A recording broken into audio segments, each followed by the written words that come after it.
સેન્સેક્સની monthly એક્સપાયરીના દિવસે કન્સોલિડેશનના મૂડમાં બજાર. નિફ્ટી 25,050ની નજીક ફ્લેટ. બેંક નિફ્ટી પણ નાની રેન્જમાં, જ્યારે મિડ કેપ અને સ્મોલ કેપમાં થોડી ખરીદદારી.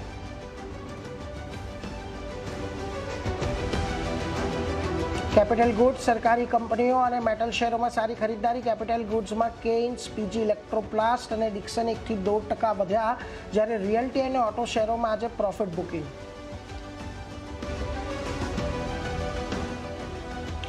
ડિફેન્સ અને રેલવે શેરોમાં તેજી જોવા મળી. નિફ્ટી ડિફેન્સ ઇન્ડેક્સ લગભગ 2% વધ્યો. ટીટાગઢ અને આરવીએનએલ ફ્યુચર્સમાં ટોપ ગેનર્સમાં, જ્યારે કોચિન શિપયાર્ડ, ગાર્ડન રીચ અને બીઈએમએલ 3 થી 4% વધ્યા.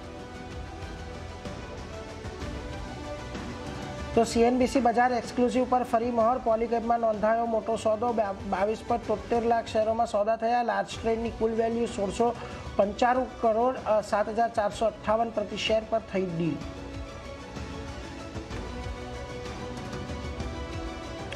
અને યુપીના ગ્રેટર નોઈડામાં આજથી શરૂ થશે ઇન્ટરનેશનલ ટ્રેડ શોનું ત્રીજો સંસ્કરણ. સવારે 9:30 વાગે પ્રધાનમંત્રીએ કર્યું ઉદઘાટન. 5 દિવસ ચાલનારા ટ્રેડ મેળામાં ગ્લોબલ બિઝનેસ ગ્રો ખુલી શકે છે રસ્તો.